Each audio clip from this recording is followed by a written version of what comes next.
Hi, my name is Jared Mager. I'm a fourth year computer science student. I'm currently studying my honours, and that's what I'm going to talk to you about today. Um, the technical challenge that I encountered was multimodal topic modeling and its e commerce applications for Instagram. So, a little bit about the problem. It's my honours project, and we're looking at how we can use topic modeling to um, pull e-commerce data from sites like Instagram and Twitter and use that for better targeting advertisements. One of the main problems we ran into was that existing multimodal topic modeling frameworks are not specifically calibrated for social media sites like Instagram, rendering research about e-commerce for these platforms almost impossible.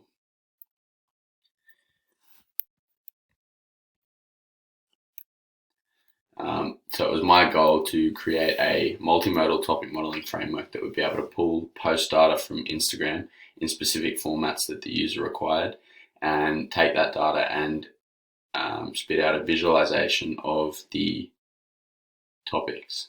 So you'd get an image representation and a textual representation of the topic models rather than just having a bunch of vectors that is usually outputted by topic modeling algorithms.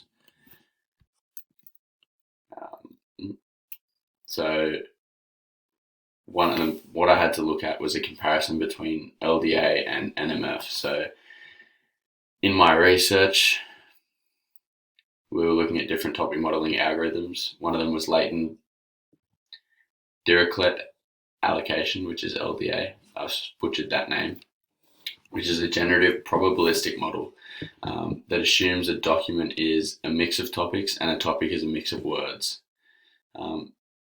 This is seen by the diagram on the left, usually used for text documents, which was a great starting place for my research and what I thought would be a good solution that I could adapt to a multimodal setting. It can handle the uncertainty of topic assignment, but it can be harder to interpret than other topic modeling frameworks because of the randomness involved. On the other hand, no, sorry, let me go back. On looking further into this LDA, I actually found, as you can see in the diagram, that it's mainly used for text documents. I thought I'd be able to adapt it to a multimodal for images and text that correspond together, but it actually proved harder than it needed to be. So I had to look at other solutions. And the other solution that I found was non-negative matrix factorization, or NMF, which factorizes a non-negative matrix, as you can see by the image on the right, into two low-rank non-negative matrices, assuming that there's no underlying probabilistic model, and learns part-based, spares, and more interpretable representations. It provides a deterministic result, making it consistent across runs, which was specifically important for my project because I needed to set parameters, topic modeling parameters such as the number of words, number of images, and to include in my topic representations, as well as the number of topics that I wanted to pull from my data set of 500 images.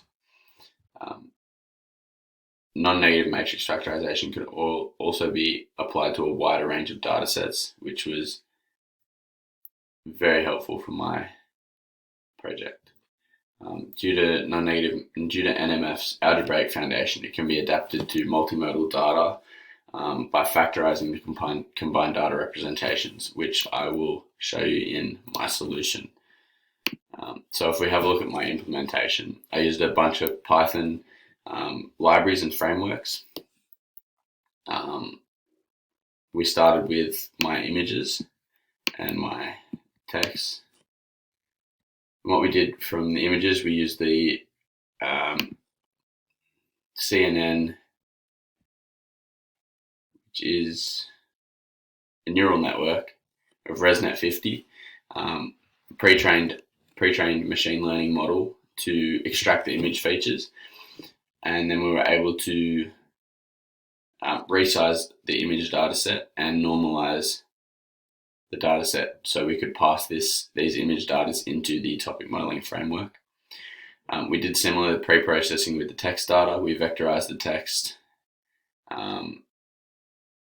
tokenized the text, removed stop words like and but. Then we were able to complete the topic modeling by combining the image features and the text vectors. And then we worked on the visualizations, which is all of this down here.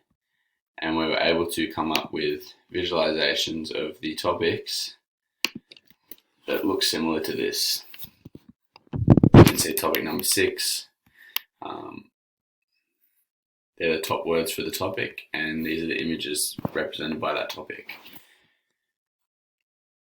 Some lessons that I learnt. There's a lot of trial and error with the programming, and I spent a lot of time looking into LDA anyways. We could use that for multimodal topic modeling, and realized it wasn't actually applicable to my specific use cases. So it was definitely a learning curve looking at what else I could do. Even in getting these results, it's been a learning curve because, as you can see, it's not particularly interpretable, and that's as a result of the data that we directly pulled from Instagram and the nature and the semantic nature of hashtags and Instagram captions, and the fact that they're not always in English, which is something that I have to look at for the future.